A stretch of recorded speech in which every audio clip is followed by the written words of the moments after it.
and just checking it's sharing okay in the group.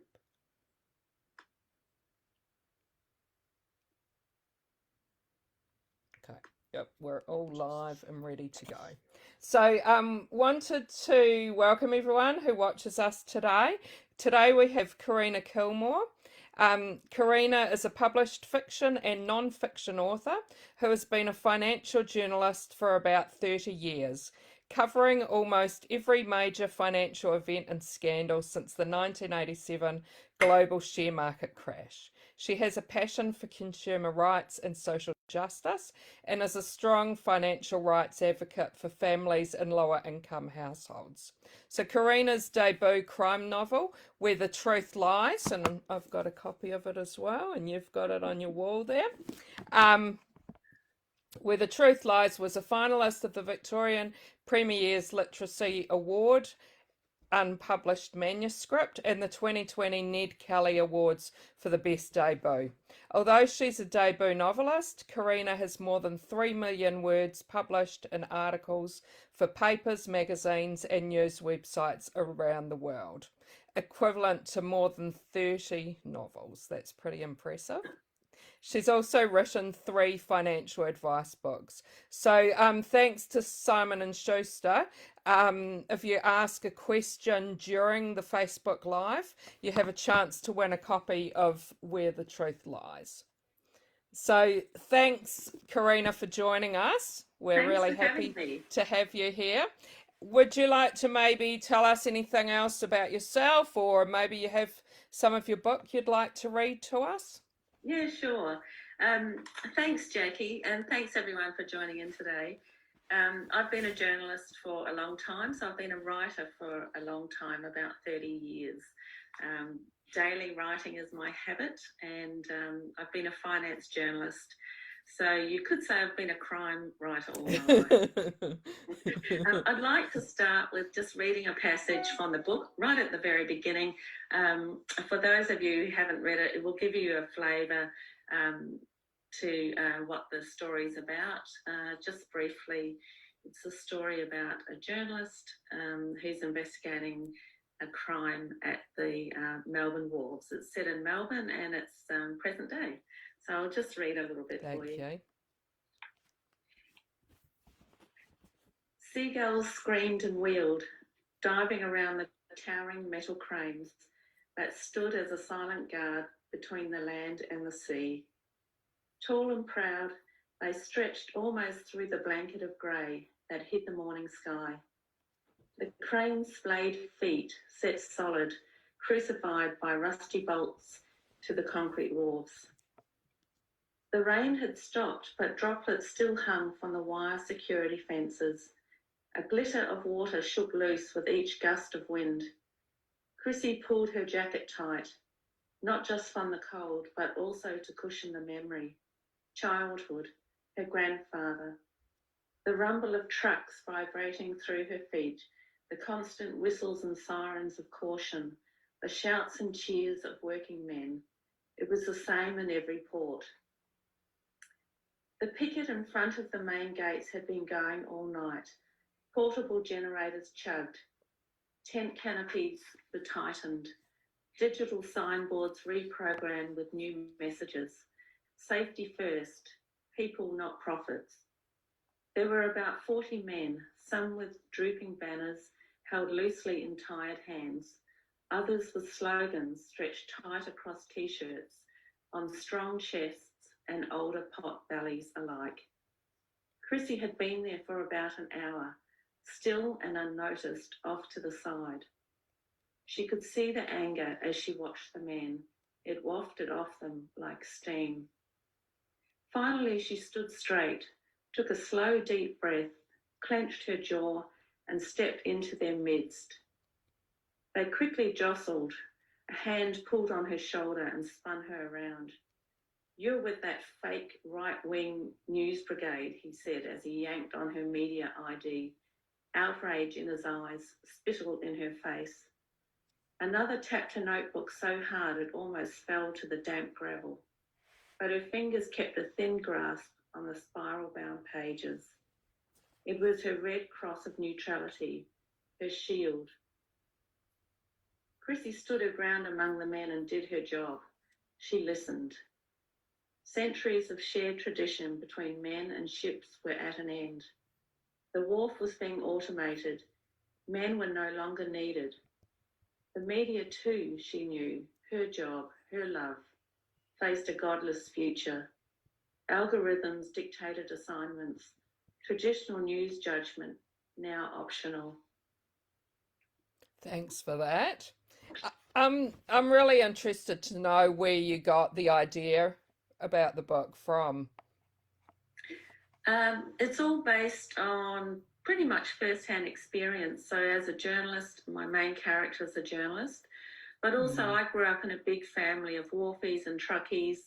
And so the wharves and truck drivers and blue-collar workers are all part of my family. It's a big New Zealand family. And that was sort of like the combining of the two worlds. Being a finance journalist, I spent a lot of time reporting the corporate world, visiting boardrooms and seeing how that side of the business worked. But also my family background was the blue-collar side, the workers and the wharfies. Yeah, no, that's really interesting. Thanks. And have you always wanted to be a writer? Yeah, I think I did. Even as a really young kid, I was always filling in notebooks. I had this thing about stationery. You know, if anyone asked me what I wanted for a birthday or Christmas present, it was always like a stapler and a hole punch and a whole lot of notepads and pens of different colours and things. And I just spend my time writing stuff out. I tried poetry. You know, you're made to do poetry as a kid at school. I tried poetry and it wasn't for me, but I still wanted to tell stories. So I think that's what led me to journalism, the you know, reporting, storytelling. Yeah. And you said that your book does have a lot of experiences you've had yourself, but did you still do a lot of research for your book?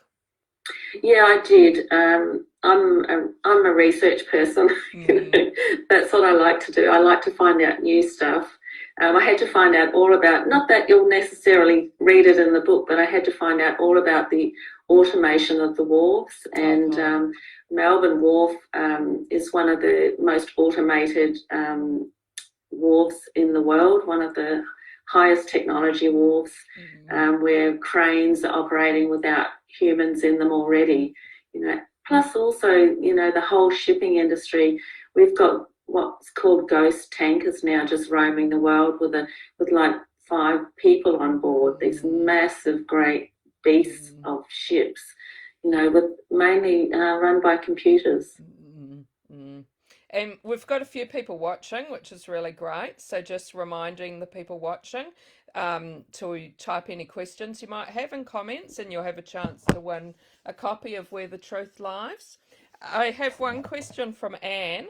So Anne says, you've written a variety of things. How has writing crime been after the other, like the financial writing that you've done? Yeah, I found, so I'll divide it into fiction and non-fiction. So as a non-fiction writer all my life, there are boundaries to everything that you write. The boundaries are the facts, the research that you do, the interviews that you conduct. And then, of course, you know, how much space you have in the newspaper.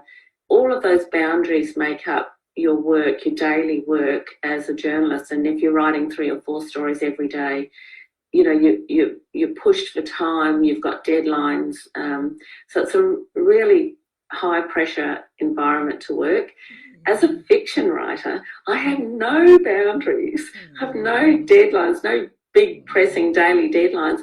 So I find it really, really different. You know, it's sort of like making up stuff. If I don't have the facts, then I just make it up. Yeah.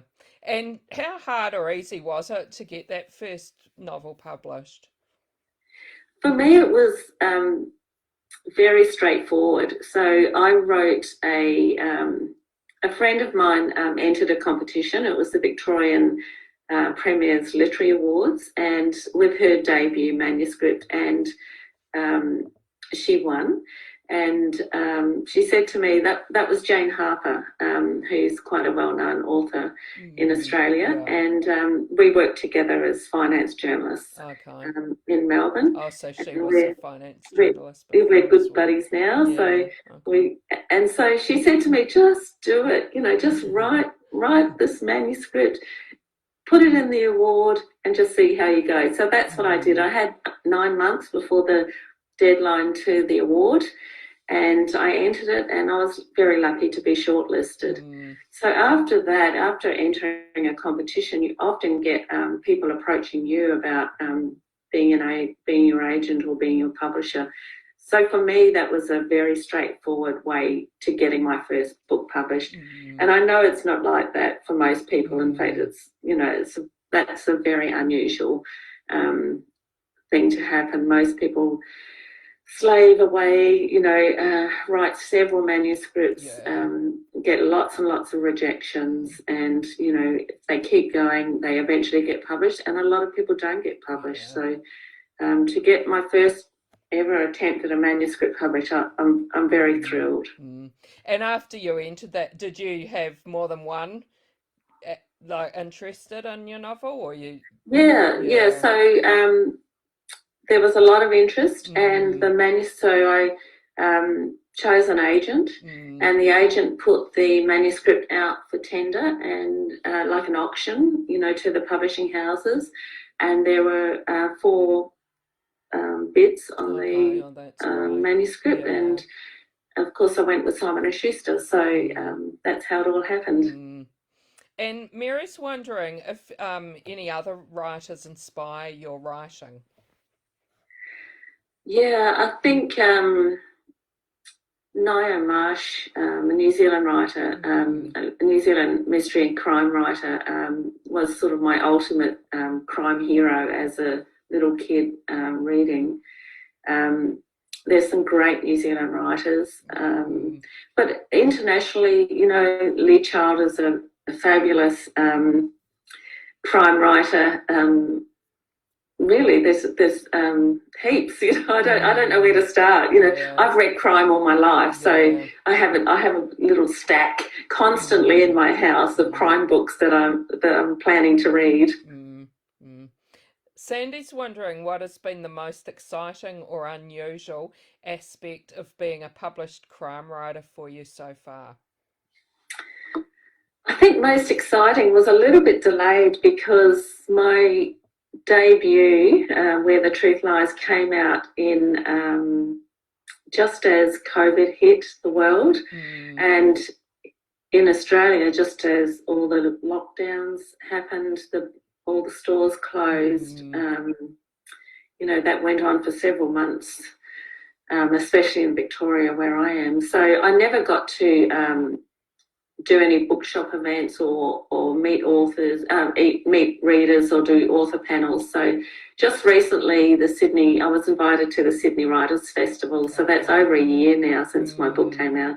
Sydney Writers Festival. It was like the first time that I'd been in public with other authors, and it was just such a highlight for me. It was really exciting.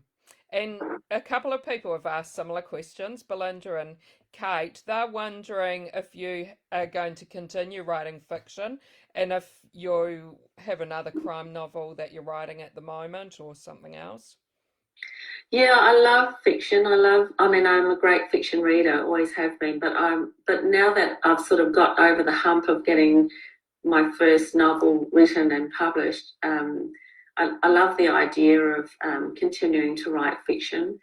I'm also a non-fiction author. I've written 3 books about investing and finance issues, so I can definitely compare the pair. And I love fiction much better. So yes, I'm writing another one at the moment, and I've got plans for more after that, if they'll have me. Yeah, that's pretty exciting. And have you been contracted for a second book? Yes, I've been contracted for a second book, so that's underway now. Is there anything you can tell us about that at all? I don't know if I can, actually. It's another Chrissy O'Brien book, so my journalist character has found a new Yep. investigation to cover, and she's recovered herself. You know, Okay. for those who've read the first one, she had a journey of her own to go through, and so we're all moving on. And do you feel you might have more than that, more novels with her in? Is that what Yeah, you I would think like she's a to really carry her great through? vehicle. I really wanted to write a female lead, and for a woman writing a female lead is quite rare these days. You know, a lot of women writers still write male leads. So I wanted to write a female lead, and I wanted to give her a reason to be a real nosy Parker sticky beak. And I think as a journalist, she can end up in all sorts of situations, you know, with sort of a valid reason for being there. And do you think you'll keep your settings around Melbourne, or you wanting to go to different places? She's already moving. She's Yeah. travelling. Oh, Yeah. good. Jill says she met Nio when she was a teenager and she found her books dark, so she's interested that you read her as a kid. Yeah, yeah. Well, probably not as a small child, but Yeah. what age would I have been? Maybe 10 or 11. Okay, that's still pretty young, yeah. Yeah, still pretty Yeah. young. But she was really inspirational for me. You know, she's dark, but there was a lot of light within that darkness, and that's what I liked both those aspects, and still do to this Yeah. day. Yeah. And Mary's wondering if you read your reviews. Yes, I do. Oh, it's so cruel. The first review I ever got, well, actually, I've stopped now, but the first review I ever got, or I ever read, was it was by a man who didn't like my main character, thought she, you know, had too many hang-ups, and you know wasn't his cup of tea. So he gave it a really bad review, and I just thought, oh gosh, you know, there's no opinion here about the story or the writing or anything. He completely judged it on whether he liked the character or not. So that really shocked me. And then I've had some really good reviews, you know, official reviews, professional reviews. So that's been heartening. And you know, so the book has sold really well. So you have to, as a writer, I think a lot of people I know who are writers say, do not read the review. You know, just don't read it. It can be really heartbreaking, but I keep having a peek.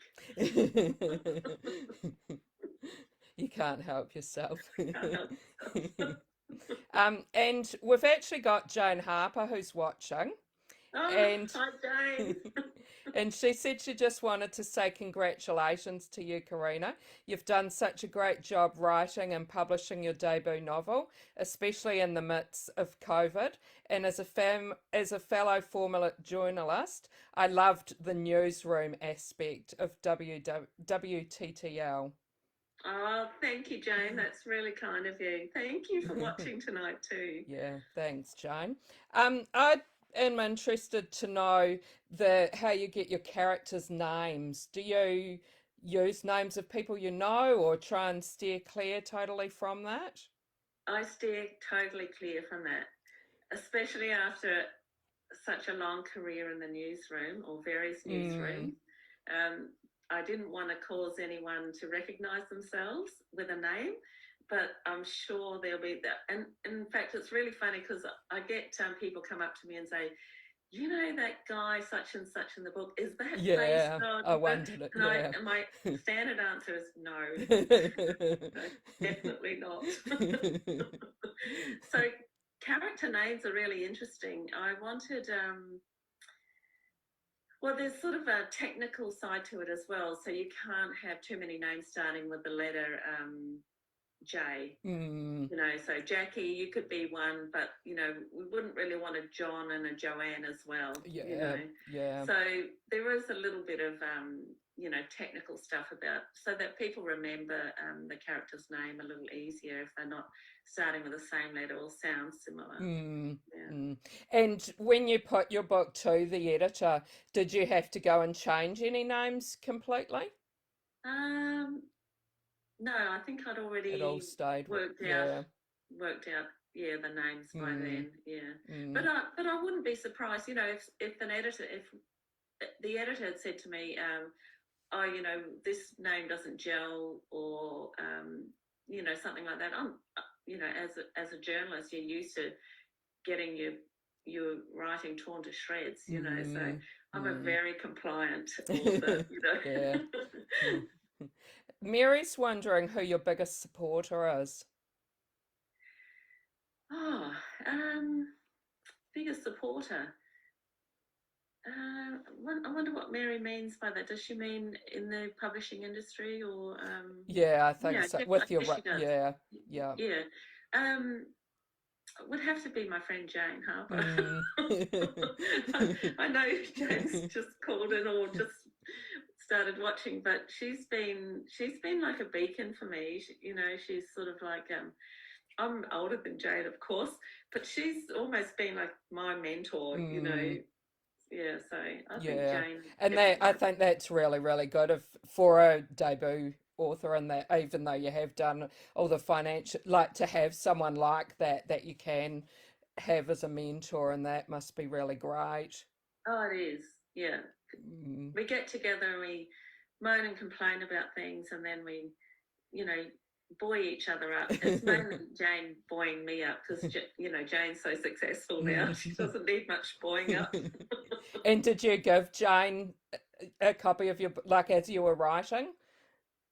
Did you get her to Yeah. read over some? Oh, she did read it. Yeah. Yeah, Yeah. yeah. Yeah. Although she didn't know that I don't think she knew or realised I'd actually entered the manuscript. Oh, So okay. Jane, so when I got the Yeah. call to say that the manuscript had been shortlisted for the literary award, Jane was the very first person I phoned, Mm, and I got that call. I was shopping this great big huge department store, and I answered the phone, and the person said, "Oh, we're from the awards, and we just wanted to let you know that your manuscript has been shortlisted, one of three." mm.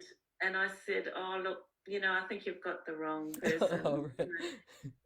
This is Karina Kilmore. Yeah. Is that who you meant to ring?" And they said yes. And I said, "Look, can you just send me an email while I'm on the phone? Mm. Just, to say what you're saying to me so I know it's not a hoax." So while I held the phone, I sat on the floor in this department store and I realised, oh my goodness, this is really happening. So once I got the email and realised it was real, it was definitely real, I rang Jane straight away. She was the first person I told. Yeah, no, that's really funny. Belinda's wondering if you have a set place where you do your writing. Well, yes, I do, but it's quite embarrassing. I love to write in bed, Mm, and especially on a cold day, like it's winter here at the moment, mm, and it's been raining all day. I think it's about 8 degrees outside, and so I love just sitting up in bed, with a pillow on my lap and my laptop on top, and writing that way. But otherwise, I'm in this little room here with a desk set up and my computer, and I'm lucky I get the sun shining through on me as I write. mm. But Sounds I can nice, write yeah. anywhere really. I think you get Mm, used to that as a journo. You have to write on trams getting back to the office, or yeah. planes. You have to write anywhere to meet the deadline. Mm, mm. And Jane says she remembers your call when you'd been shortlisted for the award and that it was such an amazing moment. It was absolutely. So Sandy says you mentioned how different writing fiction is to journalism, that you don't have the same boundaries or deadlines, etc. Has that changed now with being a published novelist? And do you have any set writing routines now? No, it's still like I still feel this great sense of freedom writing fiction. I think that will stay with me, you know.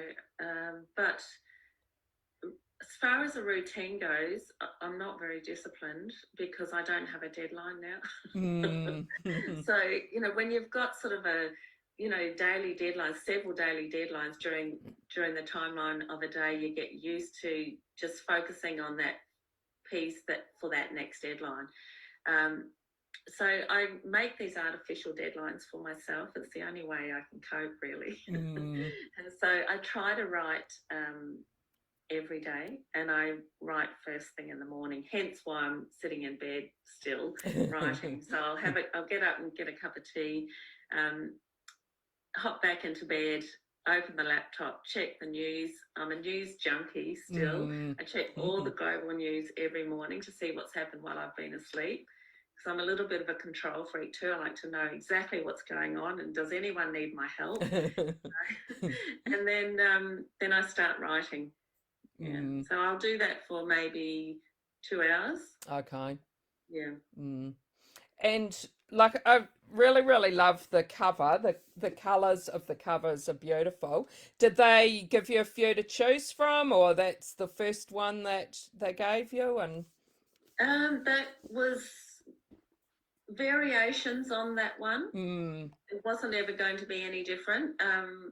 The colours I absolutely adored. That was my biggest thing. I wanted clouds in the cover because I'm a cloud watcher, and I also include a lot of cloud watching within the book. And so I really felt it was important to have clouds on the cover. And of course, I love the sunset colours. You know, just gorgeous. Yeah. And the title, was that your title, or was that changed? No, the original manuscript was called Truth Untold. Okay. That was like my working title. And then when we got to the publishing, we needed to workshop the title because Truth Untold sort of wasn't really descriptive enough. And it was really just something I'd plucked out to have as a headline thought as I was writing. So Where the Truth Lies, I think, was a combination of a few suggestions. Yeah. Okay. And what do you like reading yourself? I'm interested if there's anything you might have been reading lately. I can see your pile of books behind you. Is there anything you've been reading lately that you'd like to tell us about? I've just finished reading The Family Doctor. Yeah, I loved that one. Deborah Oswald. Great book. Good current topic at the moment, domestic violence. I've just finished reading Lynn Hewitt's The Silent Listener, which is another debut author. I'm a big champion of debut authors, believe it. I haven't heard of that one. She's a Victorian writer, and this is based loosely on her childhood, although it's a work of fiction.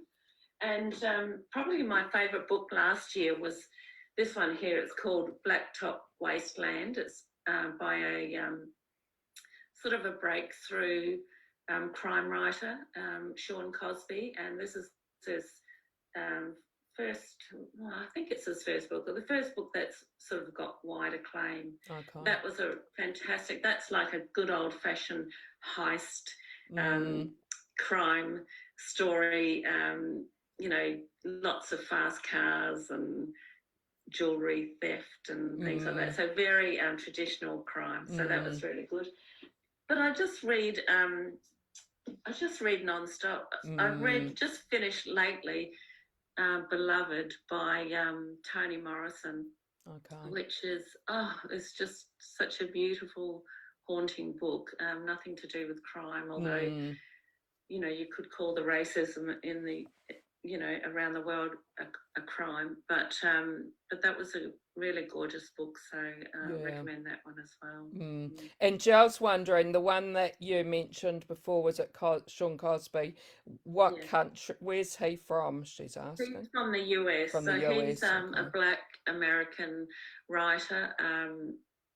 Grew up in difficult circumstances and has broken through into the mainstream publishing world, and he's just taken off like fire Okay. now. He's Have to have a look at that.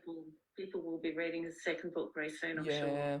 So that was Blacktop Wasteland, is that right? Yeah, correct. Yeah. Yeah. Yeah. Jane said she's heard some really good things about that as well.